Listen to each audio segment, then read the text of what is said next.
Well, I, for one, am super excited. We're just getting ready to get started. Thank you guys for jumping on. There was quite a few of you who registered immediately when we sent this out this morning, and this has been a long time coming. So welcome to the very first edition of the New Dentist Show, which I couldn't be more excited about. So a couple program notes. I've got my daughter, Kinsey, who is kind of running the show with her best friend, Caroline, and they are two sophomores at the University of Wisconsin-Madison. And we're going to be working with a Wolverine here. So this is going to be kind of fun. Just a little competition, nothing, can't hurt anything, right? So can't hurt that.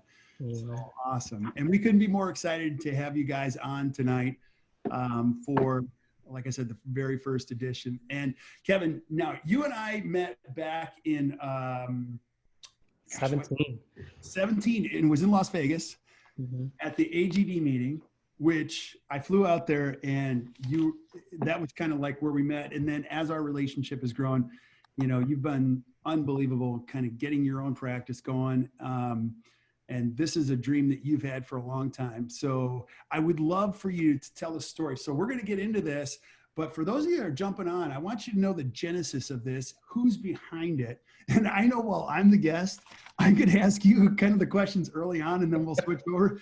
But sure. I think people got to know your story. They got to know who you are. Totally. I'm so incredibly proud of you. I feel like you're a little brother. And if you were with me right now, I'd put you in a headlock. But I'm so proud of you being 7 years out, doing what you've done, created the practice that you created. And then you actually, as in a lot of relationships that I have with people, I help them and then they start helping me, and that happened way sooner than I expected. And you said to me one time, you're like, Kirk, I got this love for this segment of the marketplace. And these are people that, need a lot of help, need guidance. And a lot of it came from the genesis of you talking with a lot of your buddies that had graduated. So give us the genesis, kind of the vision, the passion behind. Sure. Well, first of all, tell who you are, and then vision, the passion behind what we're going to be doing tonight and all the weeks that follow. Awesome. First, let's get Bill on here. I think Bill is wanted to jumped on the panel. Who, Bill? Bill Robbins? Yeah. No way. So, are you kidding me? Shout out to Bill. I'm honored by that one, right? So. Holy moly! Wait. Is he on? Go. All right. What's happening? I wouldn't miss this. Welcome to the show. I'm so excited for this evening. Two of the brightest lights in dentistry right here at one place on Monday night. Oh, well, we got a dim one and a bright one over here, but man, what a blessing it is to have the man with us, No, thanks for hopping on, Bill. I started listening to your global diagnosis thing. I really think we are the same human. We both married a hygienist, and we like blue cheese olives in our martinis. And, I can't wait to share one I with was you. like, God, this guy is just speaking to me like crazy. So it's an honor to have you on here. So thanks for coming. Great to be here. That's awesome. Well, Bill, I asked Kevin I think when people get involved in something that's this special, I want them to know the man behind it, the heart, the passion, the why, and where this all came from. And then he's going to dish questions to us and create a learning experience that's going to go on for a long time. But Kevin, I want people to know who you are and the why behind this. Well, yeah, I'm Kevin Groth. I'm a general dentist out of, half an hour outside of Detroit. And I've been graduated from 7 years from the University of Michigan. So go blue for anybody that's listening to that. Just love my office dynamic, love my team, love everything I do. And it's something that I could say that wholeheartedly at this point in my career, where I don't think I could have said that 3-4 years ago. And that's where I met, the awesome Kirk Behrendt, and changed my life in many ways. So it's just something that I was getting my fellowship to AGD, and my wife and I really were intentional about doing some practice management courses during that time at the annual meeting. And she saw Kirk first, said, "You're going to love this guy. There's no doubt." And then Kirk was on a panel of like 4 or 5 other people. And I just said, just give this guy the mic the whole time. Like, come on, it's just enough. But pretty much the thing that resonated with me the whole time was when you said, the happiest people I know are the ones that have the simplest lives. And it's something that I'm living that day, and this is what I'm doing now for my day-to-day aspect of life. And I want to share that. And the origin of this show came when we started talking. I was through my 2 years of Act Dental, and Kirk and I both said, I'm not really ready to end this relationship, and I want to kind of keep going. So we would talk weekly before COVID came, and it was something that we both enjoyed a lot of that. But through these discussions and conversations, I just said, I just think there's a ton of people out there that you're missing. They may not be practice owners. They may not have even the motivation or drive to do that, but there's so many dentists out there that are just kind of stuck. And I feel for them. And it's something that it's not their intention behind that. And I know that they're so special and they can thrive if just given the opportunity to go forward. And I said, I just think we have to create something to just inspire these people, lead them, and get them in the right place so that they can be their best selves and fulfill what they deem as success. And COVID came out, and then I guess this kind of resonated into the New Dentist Show. So it's an honor to be even having this platform, and I'm hopeful that we can create something really special through this.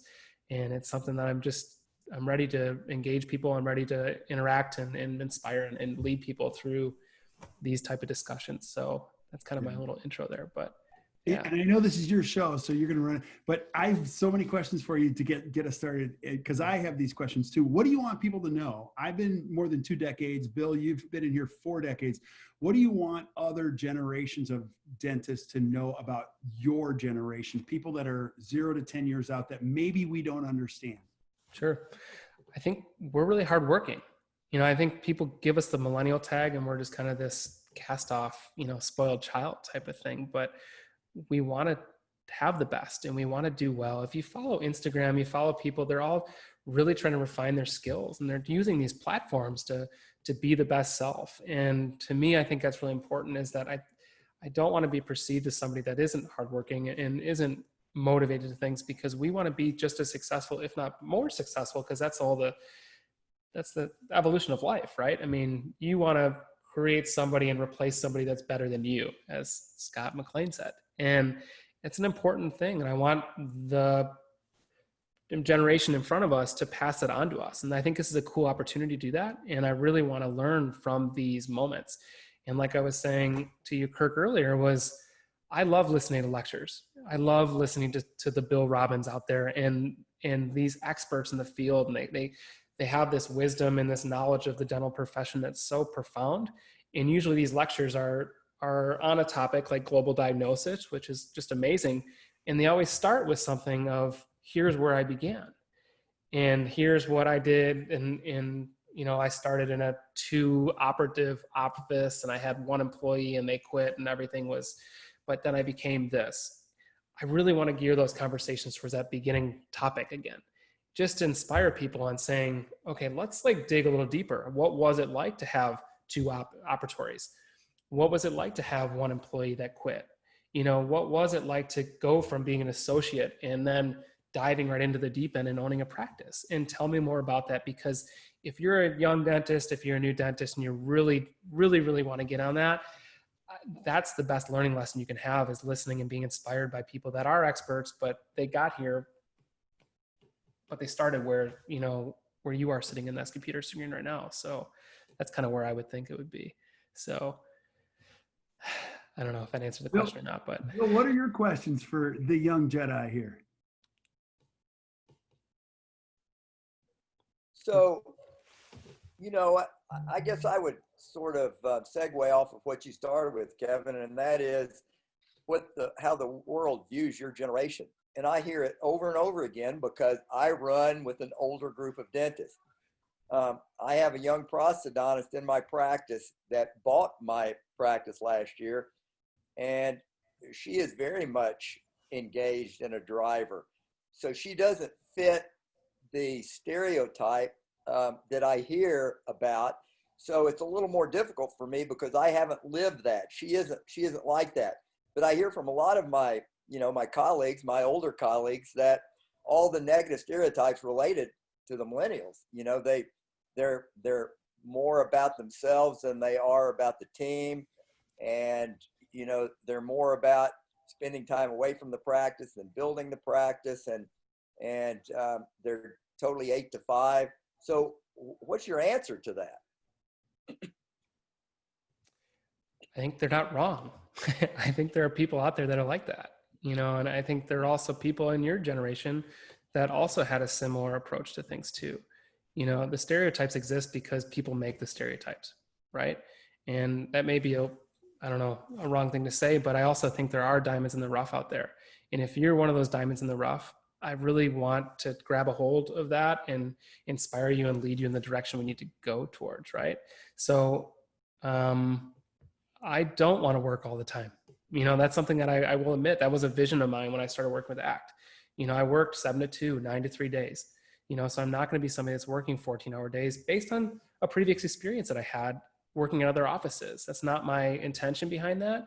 But I can tell those people that are not team oriented, if you want to have that vision and you want to succeed in that, you need to have the team.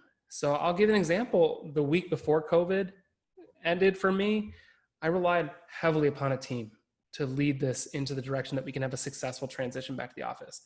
And I because I wholly support my team and trust them completely, I was able to sit back for 2 full days without even touching the office and just enjoying my time with my family.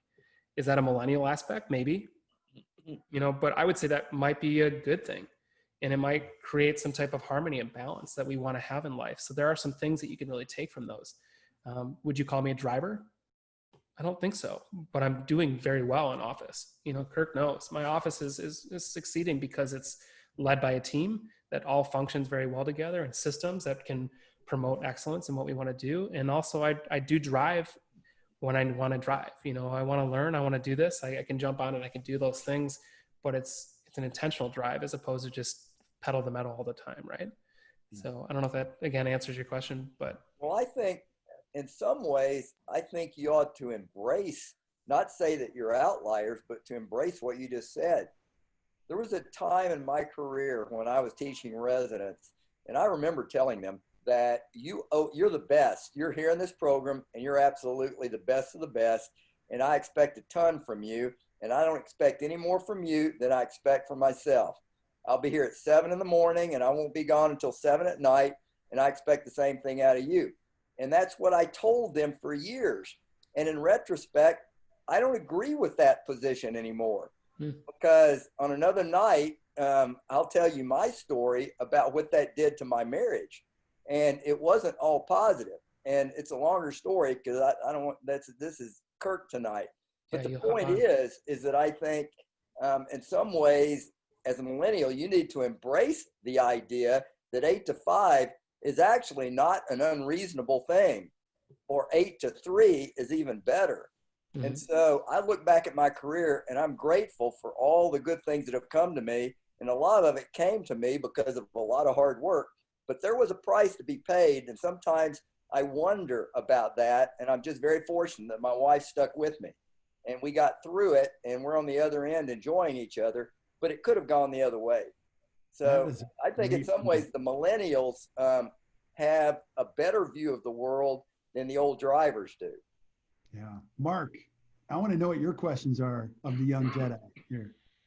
I'm just proud to be on tonight and seeing Dr. Kevin because I just think he's a star as Dr. Bill and I ripen and rot and fade out to sea. He's going to be leading the charge. And my quick comment was bigger isn't always better. And it's easy to see everybody brag about the size of their cars and the beach houses and the mountain houses. And then you hear about the second wife and the third wife or second husband and third husband. And we're all going to end up in the same place when we're gone. So it's truly what people's goals are.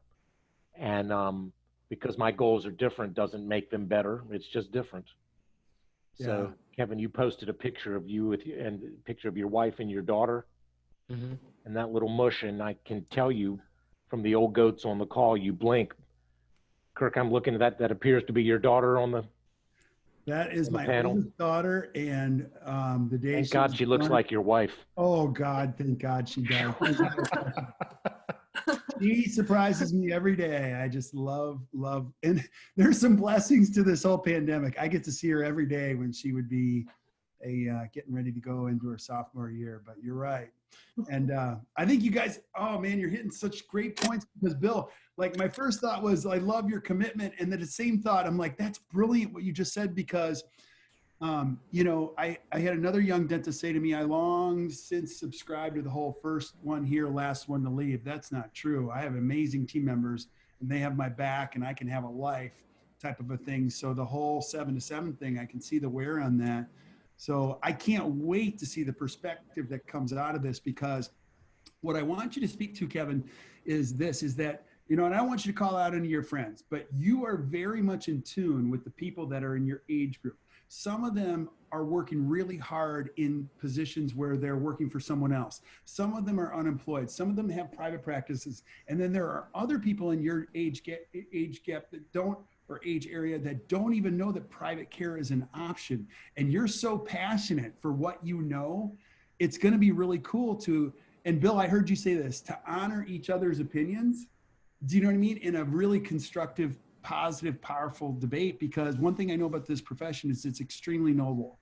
It's built with unbelievable people.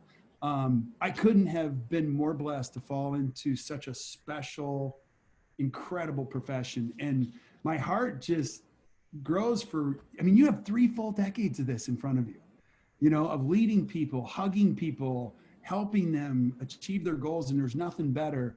And I'm sure, Mark, Bill, you have this feeling when you run into a dentist who's like, you changed my life. It's like the best feeling ever. Sometimes you don't know if you're getting through to anyone. Like sometimes you wonder if you can, but when one dentist comes up to you and goes, man, my whole life was changed today, or something you said years ago. Bill, I use your Boy Scout comment all the time. We got to leave the world in a better place. And Kevin, I think that's what you're up to tonight and for the weeks that follow. Yeah, I'm excited about the challenge. You know, for me, it's something that's going to be, it's going to be hard at times, but I also think I'm really going to try and pull these messages from people that all have a message to deliver. And Bill, I know you said I may have not been right. And that's what makes you brilliant, right? Because you recognize that you are not perfect, and you recognize that there's always things that you can change and mold and adapt to. And I love that about you. And you've always admitted that you've admitted your failures and you've admitted your mistakes. And also those are little pieces of gold though too, right? I think we brush off those mistakes. We brush off those failures and try and ignore them. But when you can really live and sit in that moment of failure and learn the lessons and the values that come from that, that's when you really grow. So I've taken so much away from you with Bill with that. But then again, it also kind of, we talk about Michael Jordan a lot, right, Mark? And Mark, you've said Michael Jordan said, I will never ask anybody that I wouldn't, something upon them that I wouldn't do myself. You know, and it's the same thing what you said. I'm going to be the first one there 7 a.m. and leave 7 p.m. and I expect the same out of you. But, you know, there's also a balance to that too, that you need to find and have a harmony, you know, and create that. The balance is the elusive battle, Dr. Kevin, and you'll see that. And in fact, I didn't expect my team to do 7 to 7. I wanted to say there's nothing that I'm not going to ask of you that I wouldn't be willing to do. So I wanted to be the first there and the last to leave. But that also meant for 9 years, I left Tuesday and Thursday afternoons to go coach middle school basketball. I closed the office the afternoons. And that was part of what I earned that privilege to say, I'm paying you all to keep working. I'm out of here because I'm going to coach my kid. But that's the beauty of dentistry. It is the absolute beauty. You can call the shots. And when you can be a private practice owner, you dictate what you want out of your life. You're the one that creates that vision. And when you have the ability to craft that, mold that, and figure out what you want, one, it's very overwhelming to figure out what you want. But two, once you identify what that is, everything becomes a lot clearer. You said, I want to coach basketball. Well, good. That's great. That's part of your vision. That's part of your life. Some people are wired physiologically to work 7 to 7, you know, and that's what they find enjoyment with, you know, so that would be someone else's vision. They have the right to be able to do that. There's no right or wrong answers. And I think that's what I really want to get out there, is that if someone comes to me and says, this is exactly what I want to do, then they're so much further ahead than most of the generation of people that are in that bracket that I'm talking about. Because again, this is something that my associate we're talking about the other day, is that she said, when I was working at a DSO, I was working nonstop. I was doing so much work that I never had the time to actually slow things down and identify what I want. And then when I came to work for you, you're the complete opposite. And you tell me, what is your vision? What is your goals? What exactly do you want? And she said, I was very overwhelmed because I never thought about that stuff. But now that I've had taken the time to sit back and identify this, it's changed my life. And when you can have some opportunity like that, it's priceless, right? And this is exactly what I want this to be, is something where people feel comfortable coming and expressing what they want, and let's make it happen, and stop being stuck in that generation that is helpless, and forgotten. And let's make this something where it becomes a reality. So I think it's fantastic. Dr. Kevin, would you speak to the whole concept of goal setting and the goals that you have now? Are you done for the rest of your life, or do those change? This is a new goal of mine, right? I never had this on my vision. But this is the last one you're ever going to set, right? No, not at all.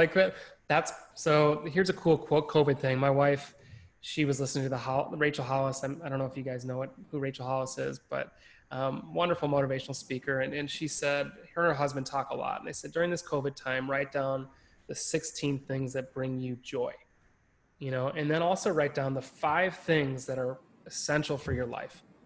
And if you can identify those things, you will have tremendous amount of success, because if you can actually physically write it down and articulate what you need out of life, out of those 5 essentials, and also the 16 things that really you can fill with the rest of your life, you'll be fulfilled. And to me, I had a hard time with it. I took all of COVID to figure this out, but one of my 5 essentials at the end is to learn, be inspired by that, and then also share it. And that's part of the cycle, right? I'm always learning, I'm always growing, but then I also want to pay it forward, because if you're holding in knowledge, if you're holding in something that can really change someone's life, what's the point of educating yourself? If you're just going to keep that secret within you, and that's not my nature. That's not who I am. And this is something I'm really proud of, the fact that we have now a platform that I can really expound upon on these ideas. That is awesome. Part of you, young man. Took me a lot of years of education and therapy to figure this out. Hey, and being that we've got 2 of the biggest superstars in all of dentistry, we got Dr. Bill and Dr. Mark, and we got another one coming on here shortly as soon as he puts some pants on. Brother Darren, what would you say? Like, this is all about the new dentist. If you could go back, do it all over again, what would you do, same or do different? And I know, Kevin, this is your show, but I love this conversation. I just absolutely love it. So I'll be quiet from here. I would try not to sweat the small stuff. Yeah. And recognize it's all small stuff. Because I think of the millions and millions of dollars of dentistry that I generated, and the money poured in and flowed out. And I couldn't tell you that really meant anything to me, but the relationships meant everything. So if there were relationships that I didn't give my full time to because I was so busy being busy, that's a lost opportunity, but I know I touched lives, and I'm grateful for that privilege. So. Awesome. I would say that there's 100 people listening to this, and this isn't called the old guy show. This is called the young guy show. And my bet is that most of the people that are listening to this didn't really sign up to hear 2 old guys talk about the good old days. I mean, I'm here tonight to hear about you. I want to know what was in your mind when you talked to Kirk initially, because I don't know the answer to this, about doing this show.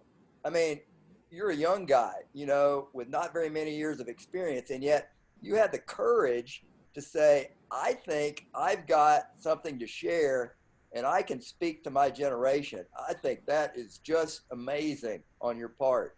What was in your mind when you first conceived this show? That's a deep question. I'll try and sum it up as best I can. So, Kirk, you asked, what would you do differently out of school? I wouldn't do anything differently, but I was very, very, very active in terms of always striving for the next opportunity. And I was privileged with the idea that I had my dad's office that I walked into and started working. So I always had him as a safety net, but we also worked with my uncle, and my uncle, so it forced me to work an extra 2-3 days a week at other offices and have different opportunities. So from there, I started pulling all these different modalities of how people do dentistry. And there's so many different ways, again, because that's the beauty of dentistry. You can practice any way you want. But from there, I worked as an associate, and I worked as doing all the root canals and all those different struggling moments of just kind of the run of the mill type of PPO offices. And I figured out what I liked of it and I figured out what I didn't. And then I also, worked at a startup and worked 14-hour days at the startup and realized that this is not the life I wanted to have. Because Bill, like you said with your wife, I questioned the longevity of my marriage if I was going to continue and sustain this life. And that was the hardest thing in my career, was to walk away from an outstanding opportunity.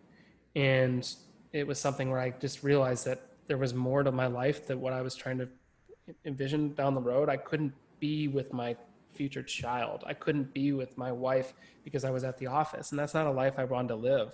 So at that point in time, I was just thinking like, all right, I was depressed. There was a lot of depression during that time. And I had built myself so much on top of this office and this startup, and everything who I was became that.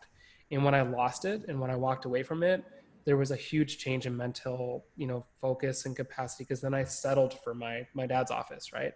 And from there, I never felt like I was justified in I was capable of doing something excellent anymore. And my wife flat out called me out. Like I was saying to Kinsey and Caroline, my wife is more than okay with calling me out on my BS and saying this is what it is. So she said, "Where did your mojo go?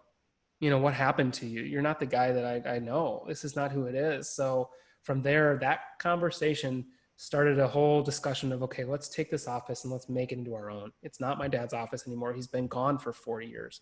Let's figure out some way we can, switch this around so we can thrive. And we started looking to practice management opportunities. And that led to me going to the AGD and going to all these different meetings. And with the AGD, you're sitting there in front of all these speakers and they're talking about, you need to implement morning huddles. You need to have these type of systems. You need to have team meetings. You need to have a good team and a vision. And all these things are so right. And they're not wrong, but no one really spoke to me until Kirk actually said something about, it's about life first. Figure out what you wanted out of your life and then make it the practice fit into that. And when it came to that, I called him up and he walked the talk too. Cause I was like, "Hey, if you're still in Vegas, I would love to grab a drink with you and like meet up." And he's like, "Oh, I'm at the airport. I'm going back to watch my son's baseball game."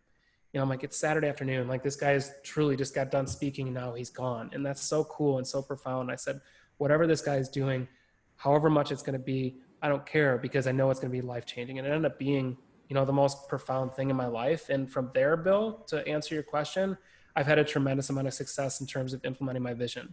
And I feel like I have a balanced life and I can share this story.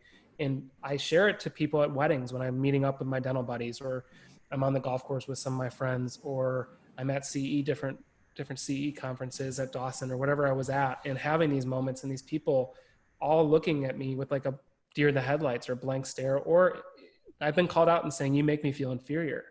And that's not what I want this platform to be either, is a comparative thing, because there's no ego here. I just want it to be motivational, because if I can do it, everybody can. I was middle of my dental class. I was not some brainiac. I was not somebody that was driven in a way that some of these other dental students were, and from there, like I'm just an average Joe. But if an average Joe can do that, anybody can do that. It's just, you have to be given the right leadership. You have to be given the right mentors. You have to give the right education to then drive yourself in the direction that you identify what that path is, and then go forth and have the support to do it.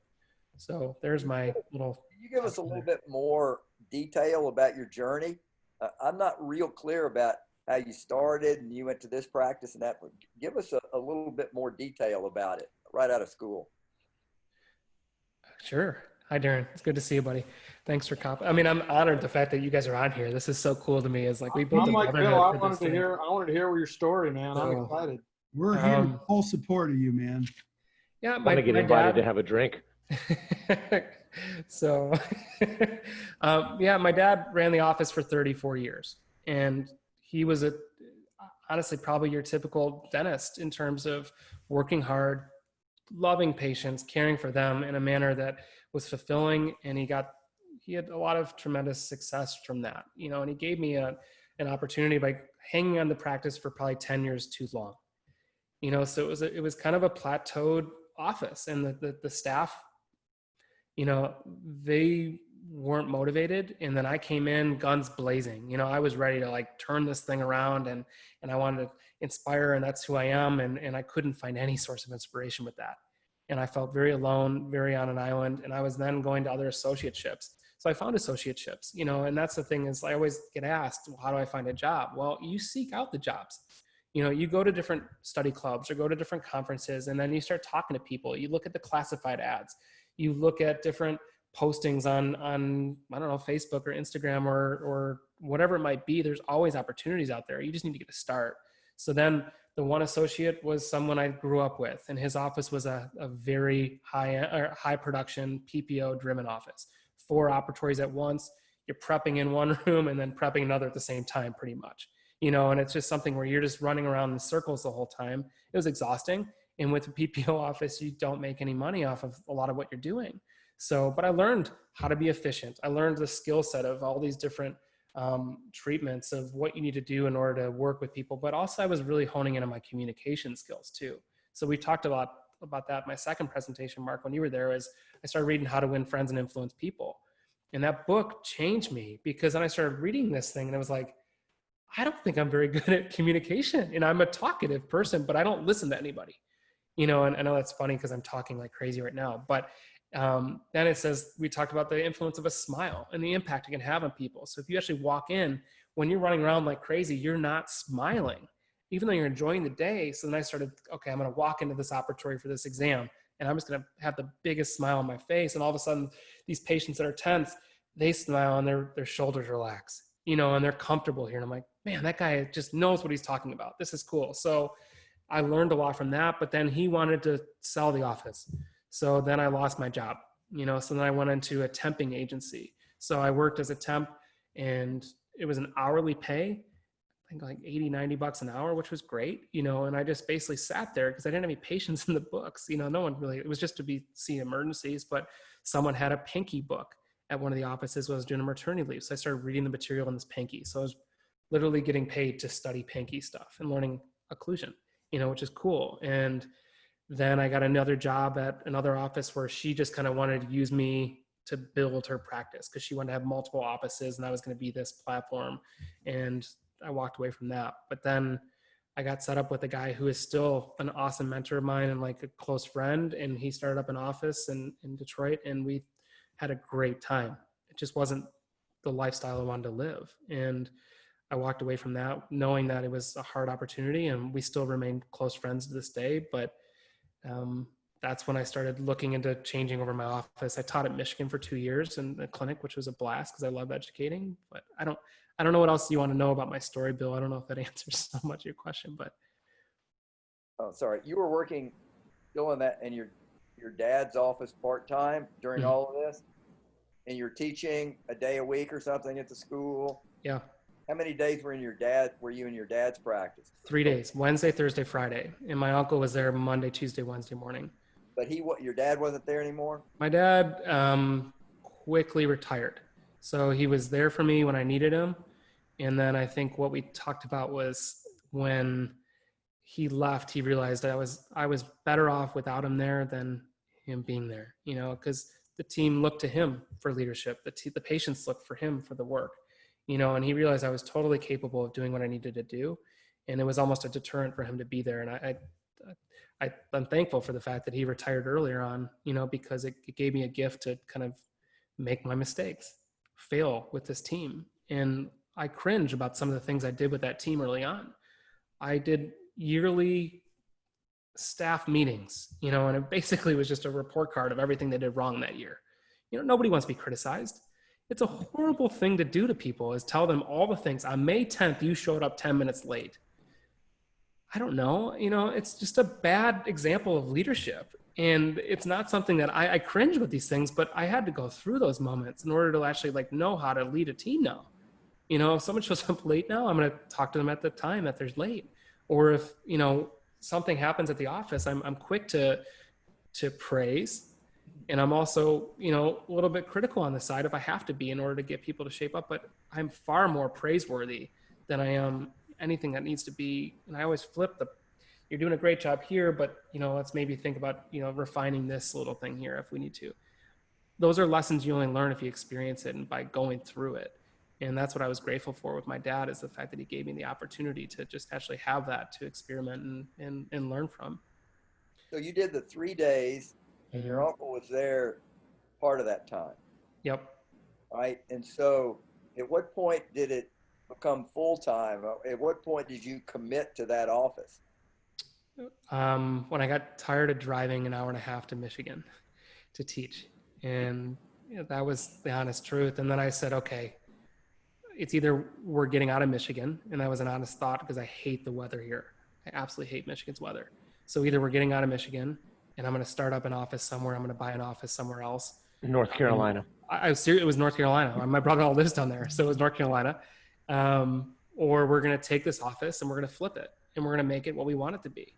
And then from there, it was just like, okay, I'm going to do whatever I have to get the best advice in order to make it my own. And then 2 years later, we started working together, I think end of 2017, Kirk. And by the middle of 2018, my uncle came to me and said, I'm ready to retire. I want to work for you for a year and then we'll transition you out. And that's what he did. So last 2019, we flipped my associate in and him out and took over his patients, and it worked out wonderfully because I already had done that with my dad. It was actually the easiest transition you can make. And it's not an easy thing, but it was easy because I already had done it and I had the systems and the team to support it. So when did your view of the world change and what prompted it? I mean, is this my interview or is this your interview? I love this. No, I want to know these too. I want to know this. This is good stuff. It was really the Detroit office when that didn't work out, and that to me was something that was such a profound moment in my life. But why? Tell us why. I want to know. I was living a vision that was not my own, and I was thinking I had to wear suits every day and I had to work like crazy hours and run around the office all the time. And that vision works for him. He's an awesome dentist and he's got so much talent and he does such phenomenal work. And just his way of working with patients is amazing. And I learned so much from it, but walking away from that was something I had to sign a contract, and it basically became something whereas, am I doing this or am not? I took 3 weeks and I started looking at all the different aspects of my life. And I went to some of my mentors that have the same core values. That's the beauty of core values. And that's something we're going to discuss on this platform. The importance of core values, because the core values will never change. You can change your vision, you can change your aspirational goals, you can do all these different things, but who you are inside doesn't change. And there are certain people that you just resonate with. You can name them, them. I mean, Kirk, Bill, Darren, Mark, you guys connect with me. We share something that's a bond between us. There's no doubt about that, right? So I went to some of my mentors and I said, what do you think I should do here? And the one from dental school, Dr. Edwards, will always be in my mind because I had dinner with him. I drove to Ann Arbor. I said, hey, can I meet you and can I take you out to dinner? He goes, okay, what's going on? Like, you don't seem yourself and what's happening. I'm like, I need to make this decision. What do you think I should do? Because I'm not going to tell you what you should do, but there's a reason why you met with me.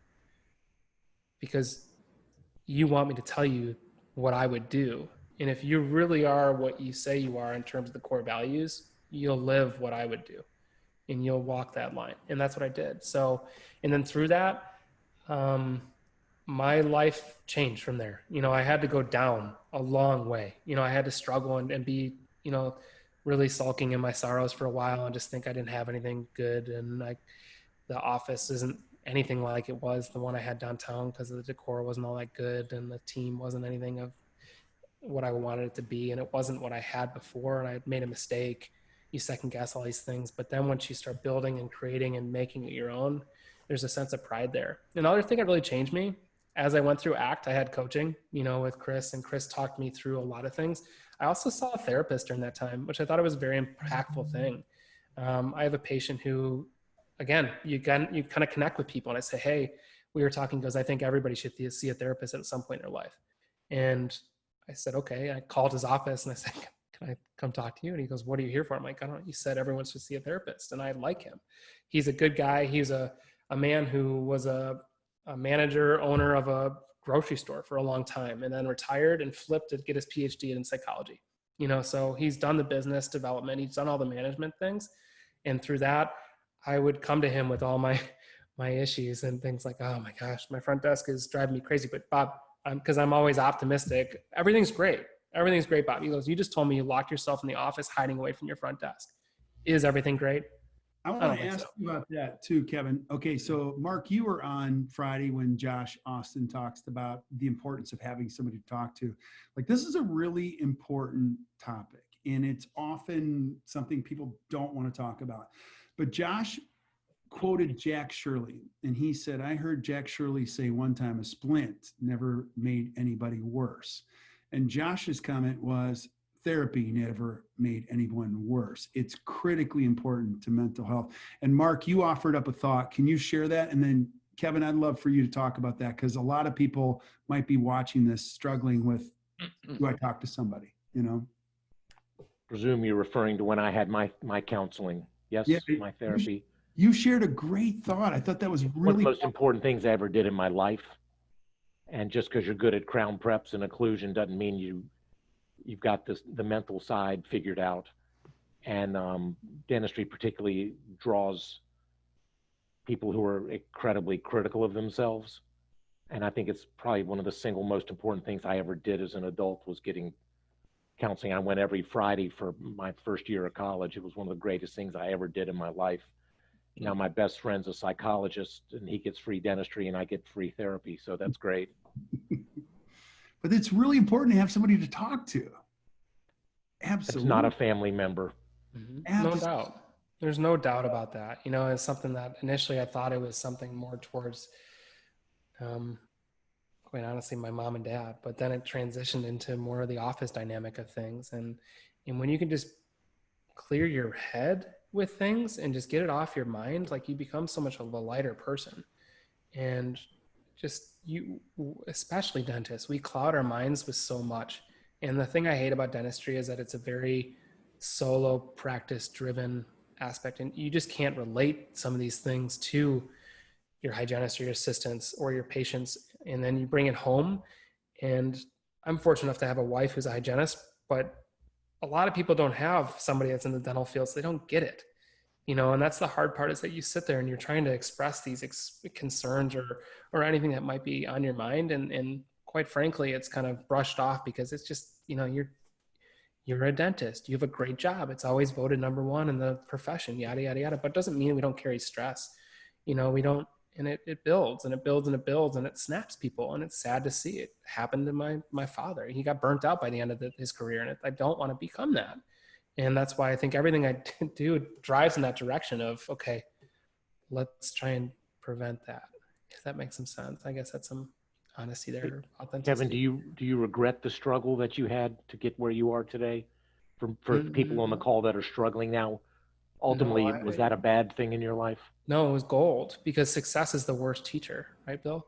Yeah. I mean, it's just something that, you know, you just gotta understand that those that become successful embrace those failures, embrace the struggles, and they find a way to get out of it and then become stronger.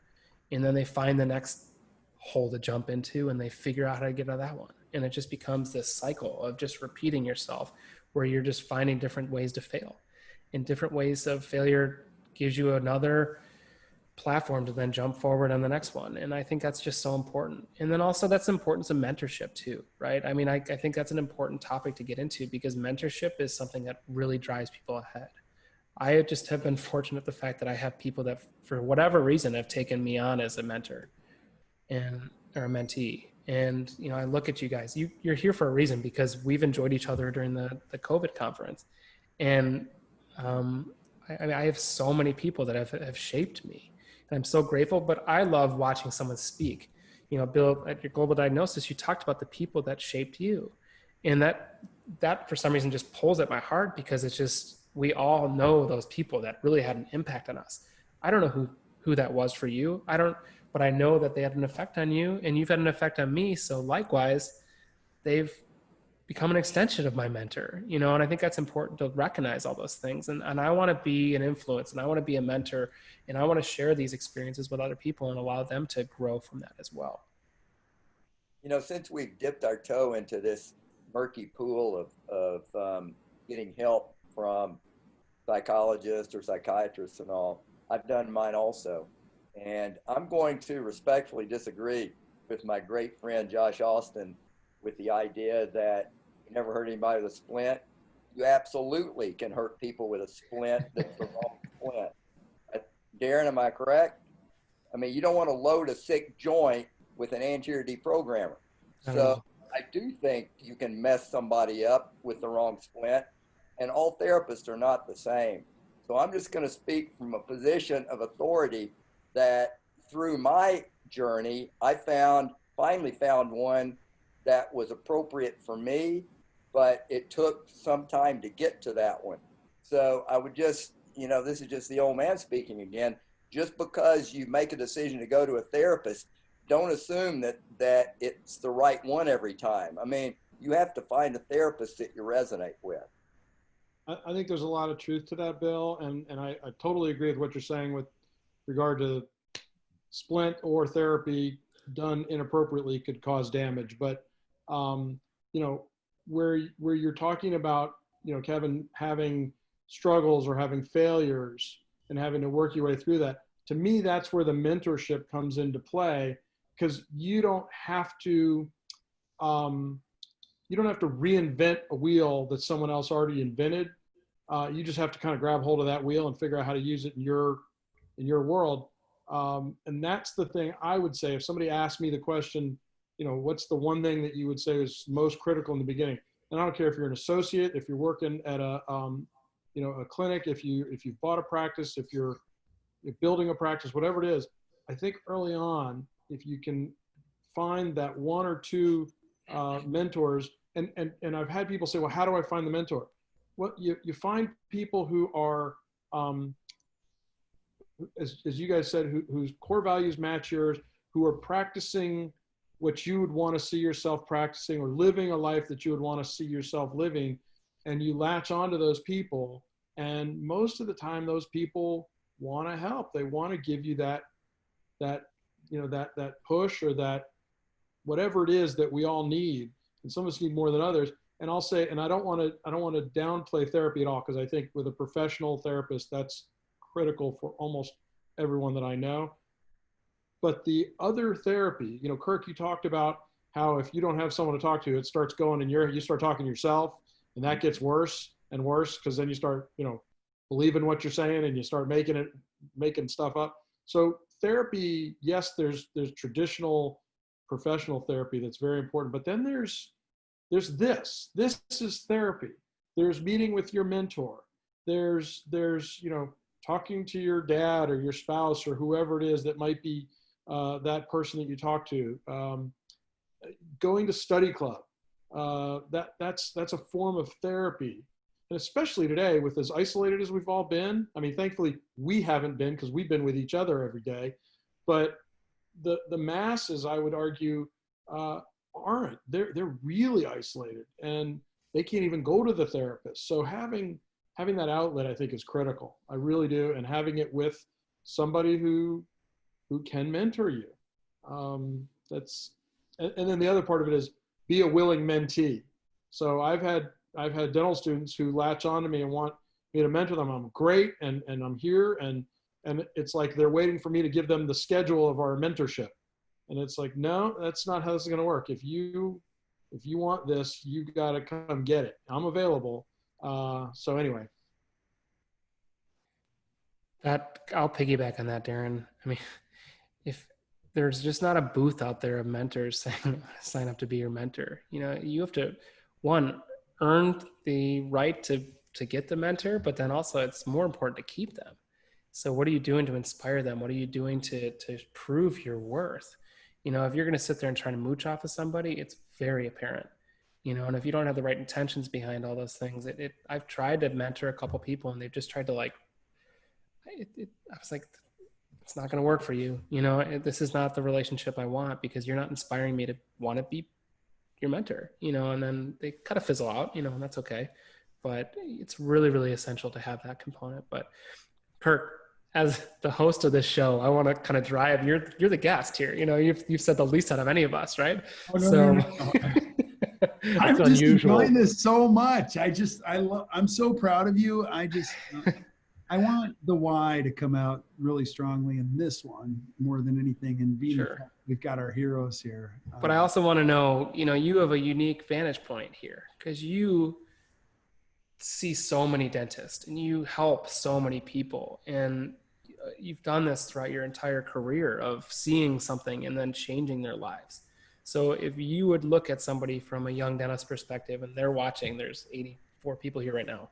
What would you say to these people about what they can do in order to drive themselves forward and not be so stuck in the mud, I guess, if you want to call it that? Yeah, I don't know. I think the one challenge I would say is, or the one thing I would say to young dentists is you write the story. You have a choice. There's so much power in choice, in choosing the direction you want to go. I talk to so many young dentists and they're like, well, I could never do that. I'm like, why couldn't you? People say, oh, I listened to this one expert and he said, go to the middle of Kansas where there's opportunity. I go, that's stupid. Where do you want to live? Like, I think the greatest thing in the world is you walk to the end of your driveway, you pick up your newspaper, which we don't have anymore, and you look to the left and you look to the right and you go, this is where I'm supposed to be. Like, God put me here. You drive by the school, you drive to work and you park in your parking space and you go, this is the way I want to do it. So many people buy a practice or they, and it's not their fault, but they buy a practice and they go, I can't change it. The guy that did it. And they use the 7 most expensive words that have ever been created in business, which are, that's the way we've always done it. Just like you write the story. Like, who writes the story for you? This is dentistry. There's no rules. You can decide to practice in a small practice, a big practice. You can practice 7 to 3. You can practice however you want. No one predetermines your future. No one comes to you in San Antonio and goes, hey, welcome. Here's your hours. Oh, by the way, we picked your staff. Oh, by the way, here's what procedures you're going to do. And we have pre-assembled the insurance plans you're going to participate in. This is America. You know what the coolest thing about America is? If something doesn't work, you can change it on a dime. You can go, bye-bye, I'm done. And I think that's the thing I would share. While it's harder probably now to pivot than ever because of all of the financial things, but I don't remember it being any different. I mean, I remember being so stressed when I had $5,000 worth of debt and a baby. I thought it was the end of the world. I had $5,000 of the debt. I had a Toyota Camry that had 181,000 miles. I only had one window that worked. It wasn't the driver window. It was the rear, right side window, and the AC didn't work. And I thought it was the end of the world. My wife and I were in a studio apartment, and I thought, it's got to get better. And so I would say to a young dentist, I think you just got to pick the right path. You got to get around the right people. And I don't know where my life would have ended up had I not been in the arms of great mentors. Like, one of them just said, okay, you're going to go to a Bible study. I'm like, I'm not going to no Bible study. He goes, yes, you are. And I'll pick you up tomorrow. And he made me go. And then he flew me to a course, and I went to see a Jim Rohn course, not the Jim Rohn sports guy, but the motivational speaker. And I was there for 3 days. I remember going to the Pete Dawson course, and I'm like, I'm not listening to this dentist who's in his 60s tell me about how the world works. I'm 24. I got it all figured out. And then I realized I don't know a lot. This is going to be an important relationship. I remember being with your dad, Darren, and I brought Sarah with me. It's to the Pankey Institute. And Sarah was like, what is this place called? I go, the Pankey Institute. We were all like, this is kind of a weird name for a place. And then I went to the condo the first night, and I'm like, these are my people. So I don't know where my life would have ended up had I not been in the care of good people. And as your life goes on, you look at some of those relationships. Everybody who's watching this is going to get to a fork in the road, and you're going to pick a direction. And usually there's a person at the fork going, go that way. Don't go this way. No, go that way. And you're going to go, thank you, Lord, for putting you in my life. I mean, Darren, Mark, and Bill, I have so many good thoughts of you guys when it comes to when I look back at my career. So I would say, as a young dentist, the challenge is you can stay isolated, and that's very dangerous. I think you have to. God built us as relational people, as we're experiencing from the pandemic. I mean, I got together with my sister and my brother-in-law on Friday night, and I had to hug them at the end. I'm like, this was so good for my soul. We need other people to be successful. We just do. And so I think that's an important piece. You need the quality of your team members around you to believe in you.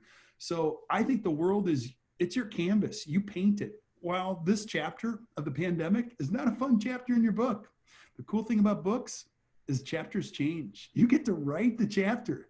You get to write. This is either an awesome story or a tragic story. You get to write it, but you do need the help of other people. There's no question. You know, classically, when we think about burnout, we think about it being old dentists like Kevin's father. I mean, it's kind of hard to say, I think, in front of all these people that your father was burned out. That's a sort of a sad end to a successful practice. But it's my sense that there's a lot of young dentists that are already burned out after 5 years, which is even sadder to have gotten 5 years into their career. So, I mean, what do you say to that? These are your people, Kevin, that are already being burned out. And I guess perhaps it's to you, but maybe more to Kirk, is this question about burnout. Well, I don't think I've ever experienced a time where I was more fatigued in my life than the last 13 weeks. I'll just be completely transparent. I've never worked this many hours, been this emotionally fatigued, and wanted to hug another human being so bad and not being able to do it. And Leanne Fate, the director of our coaching program, said the most profound thing to me, and probably one of the worst moments I've felt in 13 weeks. She said, Kirk, because I was very concerned about their mental health, and she started making them take breaks. I'm like, what are you doing? We have so much work. She's like, they need breaks. Like, they have to emotionally repair. And she said to me, I said, I'm really worried about them being burned out. And she said, Kirk, I want you to know something. Nobody ever experiences burnout when you don't have purpose. We have a lot of purpose right now. I think you only really experience burnout when you lose purpose. And I think that's the hard part. When your why is crazy strong, you'll find a way. I mean, when you have a child that needs an organ transplant, you will find a way to get it done. Like, you won't go, I'm too tired for this. The why gets really strong, the how gets easy. Would you agree, Kevin? Totally. I don't know. I think it's been kind of challenging to be here every Monday night from 8 to 9 o'clock. There's things I could be doing differently, but this is my why.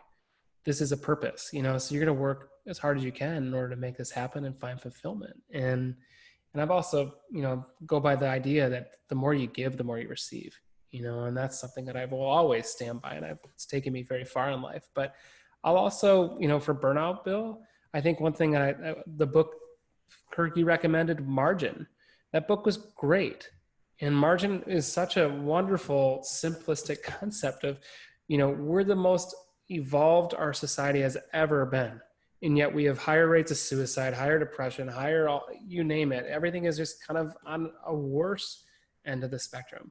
And it's because we've always given 110% of ourselves to everything we do. And at some point in time, when you give 110% of yourself, you're going to burn out. And the whole idea with Margin is, okay, figure out in your life the things that are essential, and then hone in on that and give 80% of yourself to that. So when somebody comes to you and asks, hey, can you do a Monday night show? Yes. Can you donate this financially? Yes. Can you help dental wise? Do this? Yes, I can, because I have 20% of myself still there and ready to go when called upon. But if I'm taking on something, I have to remove some of that, because now my 80% becomes 90%. So I have to subtract something else to get that 80% again, because I'm not going to let this thing burn me out. I want to enjoy it. And it becomes a purpose-driven thing as opposed to an obligation or a task. So Kevin, here's one of my last questions, because we want to always be predictable with this and respect your time. And we got a couple minutes left. Where do you want this to go? What do you want people to know? Where do you want this to go? Where are we headed? I think I just want to be the vehicle that drives people, and I'm not saying I'm an expert to anything. I'm going to learn just as much as they are, if not more, but I want to inspire people. I want to change their life and say, I remember when I sat on this thing and we met every week on Monday, but it also needs to be very interactive in order for this to work, because I'm only one person. But if someone comes to me with an email expressing something and we can act upon that, or if someone wants to make a Facebook post or a message on Instagram, whatever it might be, I'm available. I will be driving this thing, and we'll take it in the direction that we all as a community create. And that's the most important thing for me, is I want to make sure that it's very interactive, very responsive, and we're going to have guests on here. I hope that Bill wants to come on here and share his story about that one moment. Mark, I want you to be here. Darren, I want you to be here. You know, I expect to have world's experts in dentistry and maybe outside of dentistry be on here so we can talk about these life moments and learn dentistry. Another thing I really want to do is have people that are having, I mean, ActU is a great platform, and you have these masters coming on here and delivering techniques on how to do certain things. So I want to have Bob Margis on here, and let's all watch his anterior composite work. And then he'll come on here and we'll talk about that case that he did on that and just kind of go back and forth. So to me, it's really important that it's a very engaging and interactive thing, and we can all learn and we can all share. We all can get better from this. And you might not have to be 10 years out. You know, you could be 40 years out and still be a part of this show, because that's even better, because you can share an influence and a perspective that we don't have. So I'd love just to have this community just keep growing and building and expanding upon that. So I don't know where it's going to go, Kirk, but I'm excited about it. And it's going to be an awesome road, and we're going to have a lot of fun, and certainly something that we can kind of take a hold of and make it into our own, whatever we want to do. Very cool. Very You know, cool. I bet there's at least 1 or 2 dental students listening, I would hope. And this would be an amazing place for dental students to hear what you have to say at your stage in the game. Sure. So I would encourage, if there are any dental students listening or dentists that know dental students, I think this Monday evening would be a perfect place for them. And Mark, you might be able to get some of your students involved, and I might be able to also. I think this would be a great evening for very young dentists. No doubt. I sent an invitation out to a bunch of my students. And Kevin, this is amazing. I put on the chat, one of my favorite expressions, when the student is ready, the teacher appears. And what's kind of cool to the old guys, it's almost 9 o'clock, so it's past our bedtime. But what's cool for us is tonight you became the teacher. Exactly. And this is going to be a treat to learn from you, and you're the right person at the right time. So very proud of you. Thank you. You know, it's something I'm excited about, this opportunity. You know, it's a really cool thing, and I'm so grateful for this opportunity, and that's the benefit of COVID. You know, there's some beauty that comes out of it, and it's just how you take it. And for me, it's if you are a dental student out there, I would love to have you on the show, you know, because we can share some real life experiences. And quite frankly, like I said, I hated dental school for many reasons. And it's because I didn't like surrounding myself with dental students. You know, dental students are so neurotic, and so I need to get the credits. I need to do all these different preps and things like that. But, you know, I had a dental student ask me a week and a half ago, what would you do differently? I said, I would continue to keep doing what I did. I would do my work in my clinic, but then I would hang around with the faculty afterwards. I'd learn from them, you know, and just consider this the after day faculty, you know, and this is something, picking our brains and figure out what would be the best thing for them, you know, and that's what I want to drive that. I'm excited about this. This is gonna be great. You know, thank you, Kirk, as being my guest, but also my co-guests here, and whatever you want to call yourselves, Bill and Mark and Darren. I mean, you guys have truly been the highlight of my COVID, and this is a highlight of my career, just looking at this computer screen and calling you guys my friends and mentors and colleagues. So this is going to be a great time. Can I ask you, Kinsey put up a link. Is it going to be the same link every week, so we can share this link with our dental student and resident? It's the same every week, yes? Yes. Yes. Perfect. Yeah. Awesome. Yeah, I think for dental students, you know, one of the things I find with our students at the dental school in Georgia is that oftentimes they aren't even aware that they have a choice of how they want to practice, or where they want to practice, or what kind of practice they want. They didn't even know that was an option. All they knew was what they heard, you know, somebody from some, you know, dental corporation bought them lunch and said, here's how you're going to do it. They didn't even know they could do something different. So I think it's a really neat opportunity, Kevin, for you to share and for your guests to share. This is what my kind of practice is like. This is what my oh, I can have that kind of practice. Okay, cool. So I think that's really going to be a really huge benefit that you can provide. So I'm excited for you. I was so glad I could get on here. I was a little late, but I was looking forward to this all day.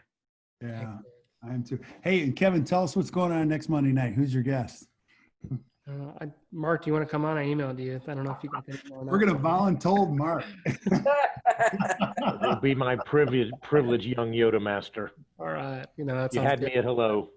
I do want Darren, I want Bill, I want you guys on here.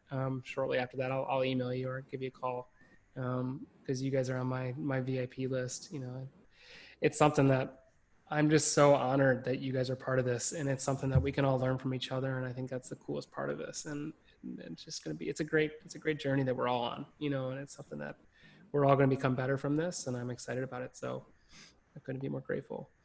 I will be here next Monday, 8 o'clock East Coast time. Awesome. Bring all those UNC crew, and I'll bring my Michigan contingent, and we'll lose in a And we'll basketball. take you in basketball. There you go.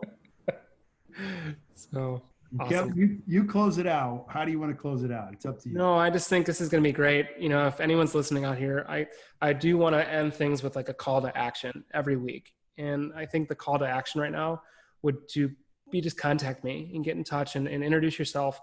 Let me know who you are and that you're listening. And also tell me the things that you want to hear. You know, what are the speakers? What are the presentation topics? Whatever you want to do, bring it my way. You know, and I may not bring it right away in terms of, you know, immediately, but we'll get to those topics. I promise you that.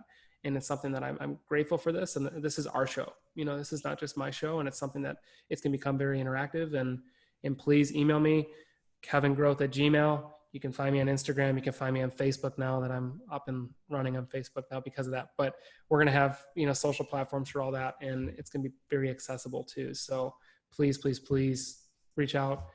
Let me know you listened. Let me know if there's anything we could do critically that I can do to be better, and we'll make it better every day. So cool. Bravo.